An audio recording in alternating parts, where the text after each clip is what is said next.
Welcome back. And as was mentioned earlier in the show, our first conversation are with two young, bright minds. They're actually two of the top placers in the CAPE and CSEC exams. We're joined by Nadiya Sedasey, who is the second place when it comes to the CAPE exams, and we have Rhiki Alegria, who was first place in CSEC. Good morning and welcome. Good morning, guys. Good morning. Let's talk about the respective exams you guys sat. I'd like to speak with Rhiki first on this CSEC. What was the preparations like, and what was the experience of sitting in that exam room and being able to come out at the top of your group for the second time around? Well, the preparation was very demanding because it was quite a amount of exams to take. The most important part of my preparation, I think, was organization, because when you're taking that amount of CXCs, you need to have a certain level of organization. And I think when I was sitting in those exam rooms, some of those CXCs were quite difficult, and I didn't think I would have ended up topping it, but I'm very glad that I was able to do so. So and you had your own doubts? Mm-hmm. Yes, because some of them, they were quite hard. What made you decide on that many exams to sit, 18 exams? Well, the teachers really helped me at school. A lot of the ones that I took independently, I received help from other teachers. So they really helped me be able to accomplish this. I didn't do it by myself. And for you, Nadiya? Which question? The preparations for the CAPE exams. For my part, it was a lot of independent study in addition to what we were being prepared at SJC. When I took my exams, we actually, for the maths especially, we took privately 3 of them. Applied Math 1 and 2 and integrated math. So we had to do our own independent study and go after the teachers, asking them for help. So it was a lot of independent studying on our part. You know, that's part of where I want to tap into, because especially in the case of Nadiya, I know not all junior college students opt to take the CAPE exams, first of all.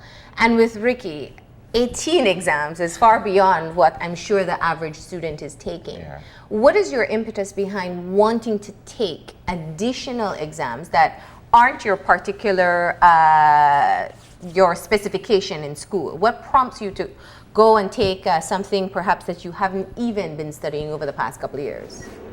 Let's start with Nadiya. I'm big on challenges. I want to see if I could perform as best, and I want to find out my best. So that's why I took on more than I should have. That's why I challenged them. Yeah, that's a big part.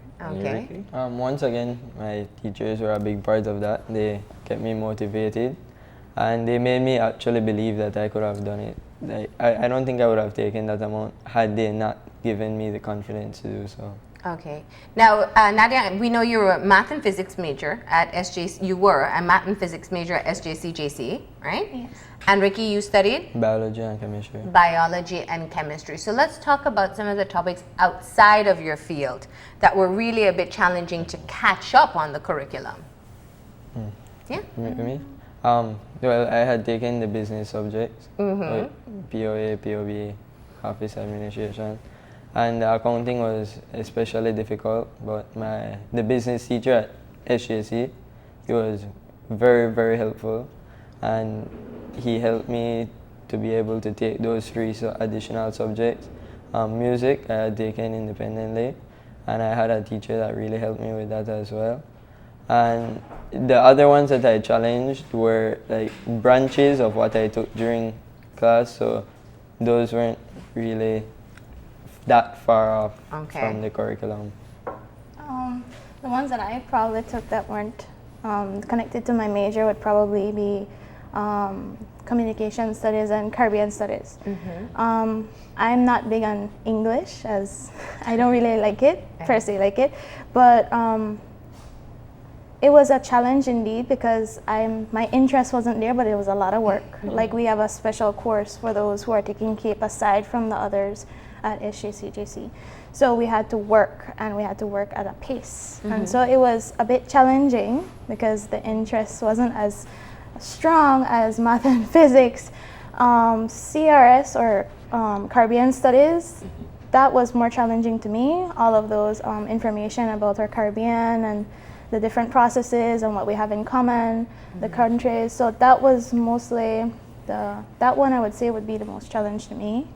I took them because, well, I was being prepared for them from the beginning, and I was doing my SBAs and IAs, and I said, might as well I take them. I'm putting in so much work to keep up my GPA, might as well. Now, I want you to speak about what it's like to be a young person who obviously strives to excel in school. One of the first assumptions that people make is that you guys must be buried in books 24/7. And I think it's important to be able to understand what your routine is like. Is it simply focusing all time that you have on studying and preparing for exams? Or have you found the right balance for yourself? I think maybe I found the right balance for myself. My life is a lot of studying. I mean, I don't have a social life per se, but I found a balance between music, because I also do music. So every time that I would feel overwhelmed, then I go to practicing music. And when I'm relaxed enough, then I go back. So maybe half an hour to an hour a day of music, that helps immensely for me. Okay. Normally, I'd say that the friends that I have would help me with these exams. But during the actual exams, it did require a lot of studying to be able to sit in there and feel confident before you take the exams. But throughout the year, I'd say that I don't really do studying all the time. I'd play sports, I'd hang out with my friends. But when I need to get serious, I feel as though I'm able to do so. Yeah. So what are you guys working on individually in terms of either continued academic goals or professional goals at this point, seeing as though you're majoring in specific areas of study? Well, I want to pursue medicine. So I'm taking biology and chemistry, and I think that I'm enjoying those subjects in school, and I think that enjoyment of a subject is important for when you plan on taking it on later in life. Yes, I plan on being an engineer. That explains the math and physics goals. And yes, you do have to have an enjoyment for the subject. I mean, the beginning, when I was first exposed in high school, it was all about these little puzzles. I see them figuring out. It's always one little detail that gives you the whole entire. So engineering, I have ruled out civil. I don't want to be a civil engineer. I still have yet to decide. It's between maybe electrical and mechanical, and maybe I might sway to another engineering course on a whole. Yeah. So that's my goals. Yeah. So you're having a gap year right now in terms of trying, and Yes. is it purposeful in terms of trying to figure out exactly where you want to go? It's purposeful. Yeah. I have a sister that's 2 years behind me, so she's at first year at SJC right now. Okay. So the whole plan was, since I'm uncertain of what I want to do, I'll wait for her to go study. That was the initial plan. Okay. Double up on the investment later on. No, I think that's very admirable. Not many people think of pausing for a moment, and especially at such a young age when we graduate here, to figure out what path you want to go on, rather than have a degree and then say, that's not exactly what I want to do. Now, I want to go back to the level of involvement that you have in academics. I hear from both of you that your teachers identify your potential and push you. And I think that's one of the wonderful qualities that we have in our teachers. They work with people who they see are willing to work and put in the extra hours. What is it like with your parents and your family? Are you our parents always want us to do well, and when they know you're a bright child, they don't expect you to ever falter from that. So what is it like keeping up with the expectations that people have in terms of your academic achievements? Well, my parents also keep me motivated, as well as my teachers. But I wouldn't say that they pressure me to do well. I think that there's a difference between pressuring someone and motivating someone. And I think that my parents do a very good job of keeping me motivated to do well. Well, for me, it's a little bit more on the we expect you to do well part. They made it clear to us that you're going to choose this course and this is your life. So we want the best that you can do. And so when we don't produce the best, of course, we get that little lecture. But they're mostly supportive, as he has said. They're mostly supportive. It comes from a certain realization as well. I get from you that you're more a numbers and problem-solving person as opposed to a linguistic person who's into language and that sort of stuff. And you, Rhiki, are more into the sciences and medicine and that sort of stuff. Have you guys ever thought about the possibility of having completed either your bachelor's or your master's and you're at a specific crossroads and you say, you know what, maybe this is not necessarily what I really want to do going forward? I mean, most of us in our senior years of college go through that very same thing because you're preparing yourself for the world of work and then you get cold feet as to what you actually studied and what you're prepared to actually do in real life. Have you given that any kind of thought? I know it's far away for you guys at this moment, but has it ever crossed your mind? Not really. Right? I feel as though the field of medicine is something that I actually enjoy because I really do enjoy learning about the body and those type of stuff, and I think that medicine would be something that I would enjoy doing for years to come. Yeah. Perfect. Have you decided on any specific area of medicine as yet, or that's where you leave it open? Well, I specifically wanted to be an ears, nose, and throat doctor because there are not many of those in Belize, and I think that would be a nice field to pursue. Okay. Well, what you mentioned just now, that was one of my fears of doing. I wanted to choose something not only challenging, but something I would enjoy and don't feel like a drag of work every day. Yeah. So I wanted to find something that I truly loved to do, and so that's the whole dilemma. And eventually I'm just gonna have to step out there, and if it's not that, then switch to whatever calls me. Rhiki, you said something that I really wanted to get into, and I want you all to be honest with us, excluding the fact that we have cameras here, just whether you've had thoughts along these lines. We've, on this show and in the news, we've interviewed so many bright minds who have excelled in many different areas. They travel off to college, they specialize, and very few come back to Belize. When you talk about very specific fields, when you talk about opportunities for work, that's one of the areas where they tend to say, well, there are no opportunities for me here. But as a young person who, you're obviously very bright, I assume you're very socially conscious, what are your plans? What is your sense of determination in terms of coming back to Belize to contribute? Are you still undecided, which is okay if you get a great opportunity somewhere else? Or are you determined to come back? Let's start with you, because you already looked at the landscape here. Well, really with medicine, especially with ears, nose, and throat, it's not something that could really like change the way we're living. But I think that any support to our country that we were grown in is excellent, and I think that as it is right now, I think that I would like to come back, but of course I don't know what the future will hold. Yeah.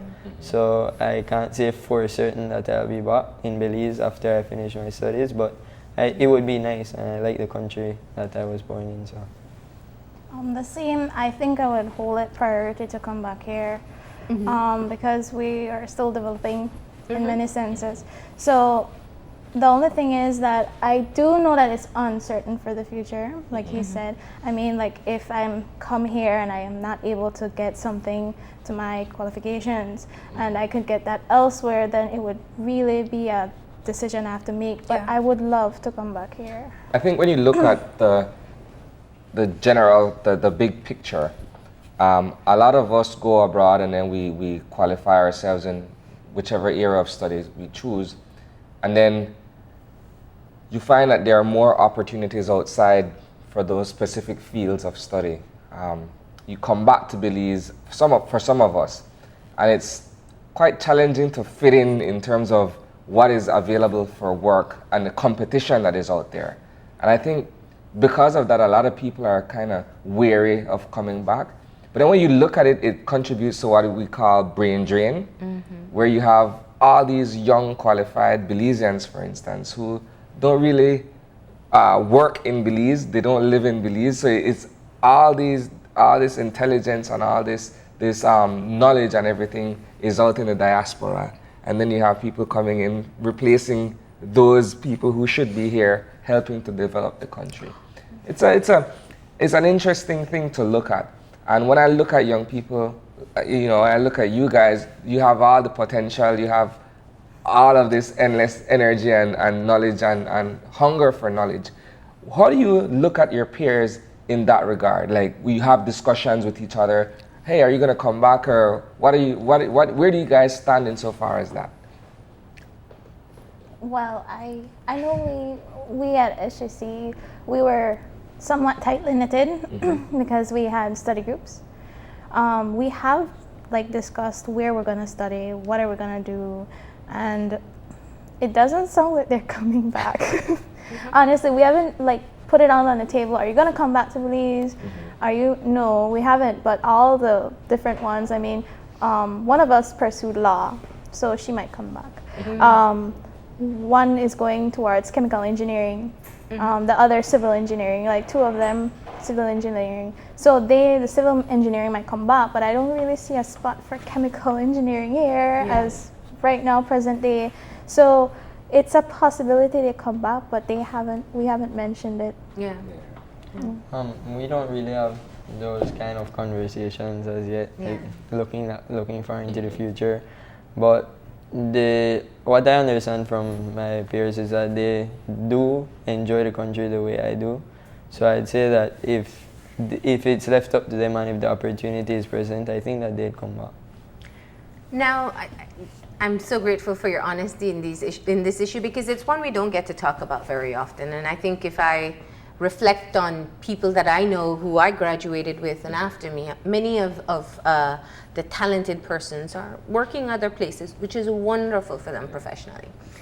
I want to say one thing though. I made the assumption earlier that because you're academics, you're socially conscious. That's not always the case.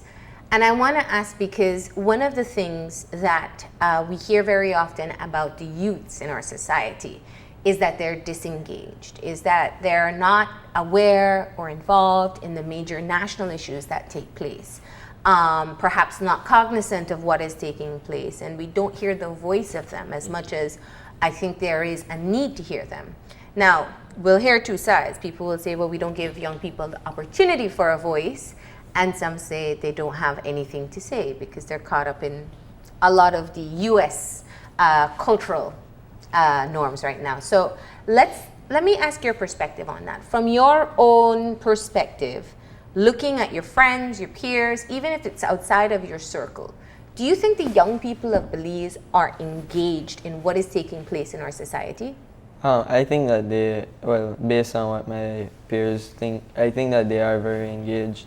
I think that if they give us an opportunity to talk more about what we think, that it would make a large difference, because a lot of my friends have differing opinions on what's happening, and we often have discussions about where the country, what's occurring in our country, and I think that they have a valid opinion, and I think that they know what they're saying, and I think that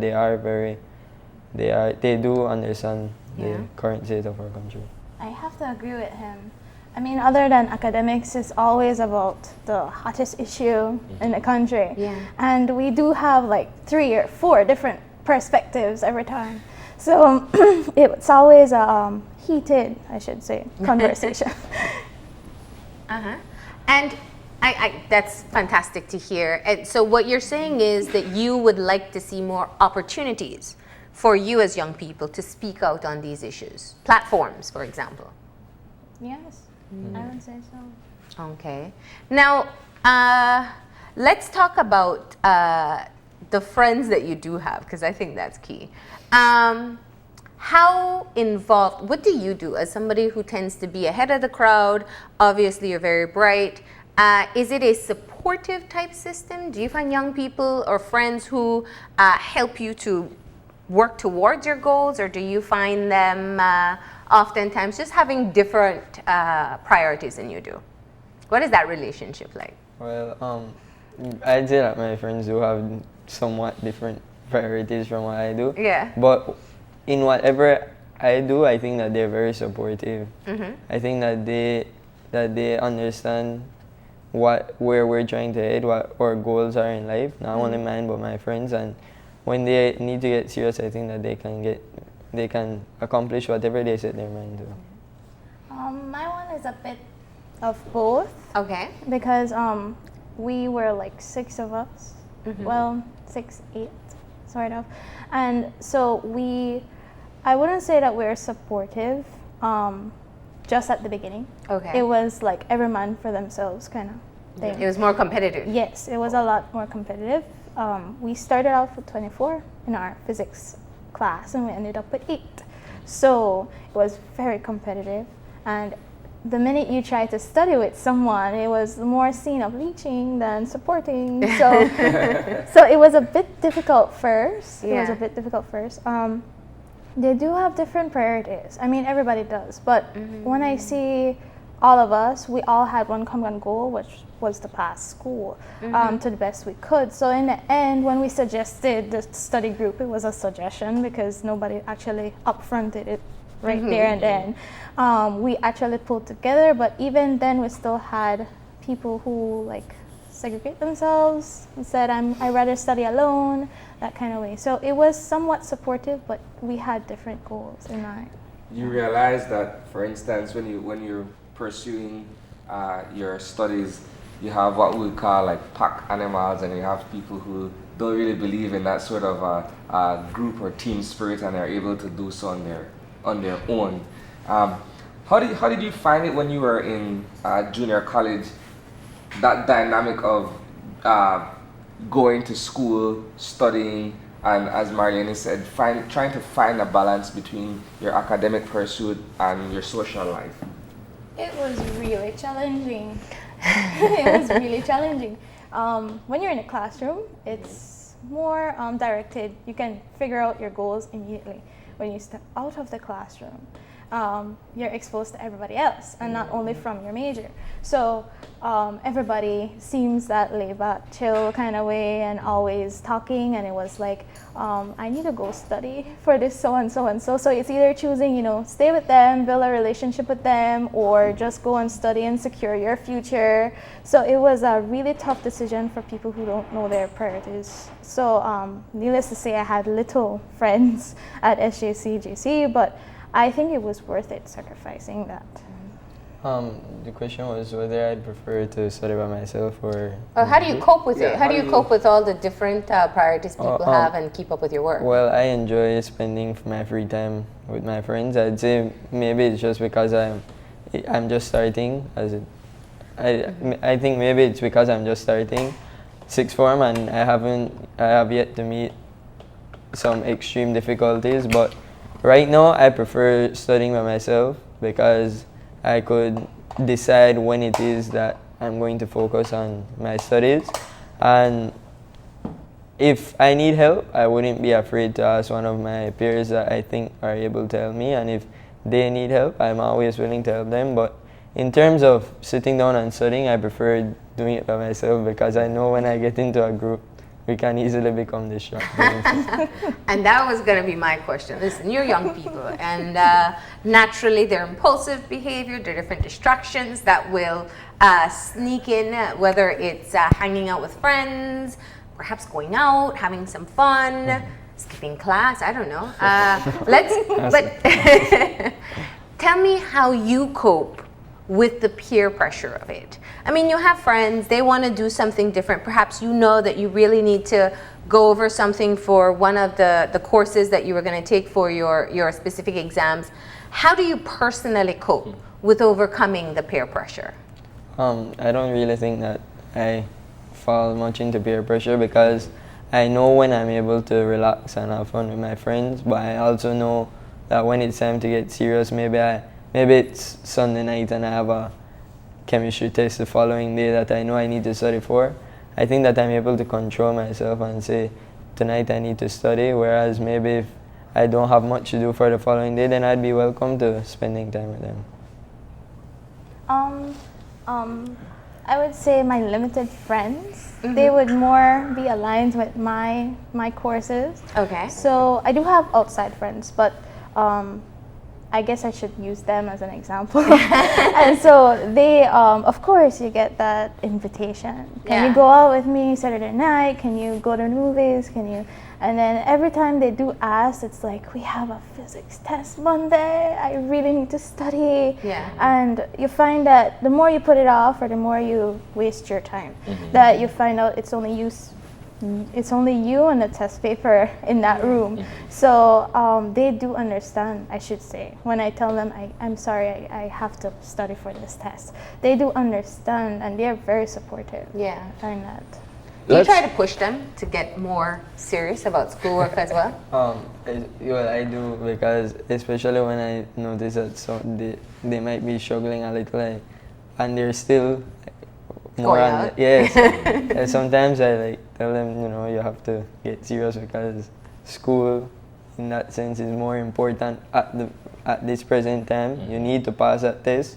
You could always go with your friends some other time, but for that particular day, you need to get serious and pass that test. And how do they react when you tell them that? I think that they welcome the motivation. Oh, okay. Likewise. I could remember giving one of my friends a firm lecture at time. I mean, really, you're serious? You want to do this and you have this due? Why are you waiting till last minute? She's an art major and in that field. I'm like, really? You have all that time? You need to step up your game. And she looked at me very seriously, and I think she's appreciative of what I did for her. Let's expand our conversation a bit. As young Belizeans, how do you look at our society at the moment in terms of everything that is happening from a social standpoint? Have you guys really sat down and said, well, this is the Belize I'm growing up in, and have you really taken that look at what's happening around us? Well, yes, I think that I understand that right now many of our youths are involved in activities that are not very productive to our country. But I think that, although it might sound cliche to say, I think that this generation, needs to be the one to say we need to make a difference in our society, and we have to make our own decision. You can't really force anybody to do what they want to do. You could give them advice, but in the end it's up to them, and I think that we need to personally make the decision and say that we need to make our country a better place. Not only for us, but for our future generations, for the tourists that might come in, anybody that wants to see our country. I think that they need to understand that Belize is indeed a beautiful place. Yes, I fully agree with him. When I do look at it, being the person I am, I try to think of ways that we can actually fix it right here, right now.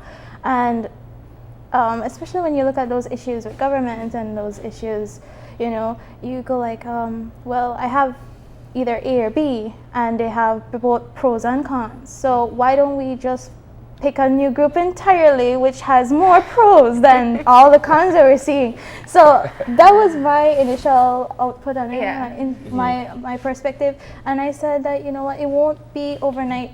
It won't be overnight. So the solution has to be the upcoming generations, because apparently these people can't change. Now let me ask another question. Those of us here right now, we're already a privileged few to be able to have made it to the education level that we have. Young men, for example, don't necessarily make it through to tertiary level as much as young women. And we know that we're not seeing as many people pass through the education system as we know we need to see at this time. We know our poverty level. We know sometimes it's a matter of people can't afford it, or they don't have the support systems in place. Now, as a young person who has been allowed the opportunity, has worked for the opportunities that you've gotten, what do you think, excluding everything you hear from adults at this point, what do you think needs to be done to keep, if you can think anybody who didn't make it through high school with you or primary school with you or even sixth form with you, what do you think needs to be done to keep these young persons engaged in the school system so that they can make it to a point where they have better opportunities in the future? I think that the major thing that they need are positive role models in our society. I think that once they feel the motivation to continue, these are for the people that are able to continue financially. Yeah. I think that a lot of them, they don't really have that role model to look forward, to look up to, or to get advice from when necessary. I think that if they'd have that, then they'd be more motivated to make it through their education. However, for the people that aren't financially able to, I've seen quite a few people that I know are motivated, but they just can't keep up financially, and that's on no part due to their own fault. And I think that that's very sad, because some people that aren't able to afford the education are more motivated than those who can, and they just miss out on an opportunity because of that. So I think that also we as a country need to improve our education financing to help students that show the drive to continue. Yeah. For my part, I could clearly remember, the first 2 years of high school, because that's when a lot of people dropped out for me. What I noticed was that these students were very bright. They were bright, but I think they were misled. Like the parents aren't taking the roles that they should in the household, and they basically, the motivation part, they didn't see school as priority, and so they end up dropping out. I came from Palate High School, so it was more of getting pregnant or getting suspended or getting expelled. So I want to lean more to what he said with positive role models as well, because these children or these students were left on the mercy of the world when it came to their studies. I mean, you never see them stick around when it's report card time because people didn't come for them. So it was a trend that I was seeing, and I think that parents have a big deal to their children's success in the end, and I think they should take their responsibility and do what they have to do. I think part of the challenge for any young person, aside from the academic aspect of it, is having to deal with your own coming of age experience, where you're transitioning from either being a boy to a young man. That happens in high school. In high school to sixth form, you're transitioning to either having a girlfriend or that sort of stuff. You are faced with those individual experiences. I won't say challenges, because some of us cruise through, some of us find it difficult, but it's an all-around experience. You have that, you have the issue of peer pressure, and then you have school to grapple with. And in some cases, just the dynamics of family life. You may have a brother or a sister or a parent who you need to spend more time with for various reasons, or there's dysfunction within the family. That happens too, right? I think those are some of the challenges that young people face, but I'm not sure how many young people put their voices to speak to those types of issues. Where do you guys stand on that? What was your individual experiences like having to deal with these specific experiences? Thankfully, I would say that I haven't really had to deal with such challenges in my life. But I know some people that do, and personally, I always try to give them a word of advice, of encouragement, because I know that if I were in their situation, I would like that. So I think that the most important thing for people that are experiencing challenges is someone that they can rely on to help them. And I think that once we have that, that would make everyone, make our society a much better place. Likewise, I haven't really went through much of those things that you mentioned, but indeed I do know some people, indeed, and I see that they struggle because everything has like a chain reaction, effect on everything else, and I find it somewhat difficult. Sometimes when they come to me and tell me their situation, I mean, you could understand why they didn't study for that test, because it was really priorities, you know, your family and different situations. And I think, like he said, you need a good support system, because most of them can cope way better if they have that one outlet to someone they truly trust, and that person actually guides them in the right direction. Okay, so, you know, if I were able to, and we'll do the hypothetical situation here, because you're such outstanding students and you worked very hard to excel in the exams that you took, if I could gift you one thing, let's say I give you a magic wand that you could change one thing within society, within the education system, what you see in today's world that would improve the lives of young people in this country, what would you change? That's kind of a One difficult thing. question. You've identified several challenges. What do you think is one thing we need to do as a country to improve the lives, not just for you guys, but for all the young people that you interact with? Well, impulsively, I'd say free education. But I think that with free education, I think that some people might use that, because I know that sometimes when people are given something, they don't appreciate it as much as if they'd have to work for it. Yeah. And I think that free education would be very helpful, but at the same time, I think that it needs to be given to people that show that they're trying their best in school. And I know that certain people's quote-unquote potential isn't as great as others, but I think that once they're trying their best and they see their motivation, that hopefully at some point they will be rewarded and they will be able to further their education so that our society could be better on a whole. Fantastic. I would take a little bit of the route he did, but I'll say more scholarships, because I want people who deservingly have it get it. I could remember when I'm at Pelote, I heard a situation where government is paying for, I think it's six CSECs for everyone, and it turned out that a lot of people, a lot of students I should say, didn't take advantage of them. When I say take advantage, maybe they signed up, but they didn't show up on a whole.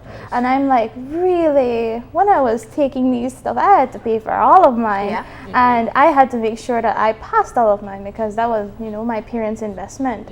But now they're giving it, and it's like, oh well, and that's not really my priority anyway. I'm not gonna continue school, so why bother, you know? So I think more scholarships, because then you could more filter out the people who want to than the people who don't. So you utilize your resources better. Well, thank you. I wish I could give you the magic wand, but I can't, but it's great to hear your perspectives. And I want to say, and we want to say, of course, a big congratulations to you. We know you worked very hard, and we wanted to take the opportunity to just hear a bit about what goes into reaching this type of success academically. And before we close, just, is there anybody you want to say thank you to for helping you to get to this point? Wow, my parents, first of all. My teachers. I have one tutor. He helped me out, Mr. Bautista. He was really instrumental in all of this. My friends at SJC, we worked together as a group afterwards. I could name two of them specifically. Hayer Burgos and Meshek Musa. We were that Cape team for the private Capes. And everybody else who, like, I have a lot of family friends who came and encouraged me a lot. So all of them. I'd say first off, my parents, they were extremely helpful. I had Mr. Ortiz, the teacher that taught me business. He not only taught me, but he was also one of the main ones that kept me motivated to excel. My friends, of course, because they helped me balance the studying and the having fun. So they helped me when I would feel a little stressed out. And yeah, that's who I'd like to thank. Well, thank you guys for joining us this morning. We Thank you really too. appreciate it. We'll And see keep up you. the great work. We'll see you at the annual awards. Yeah. All right, we're going to go ahead and take a break. When we come back, we'll be speaking about the B2B waste to energy and renewable energy event that is coming up, so stay tuned.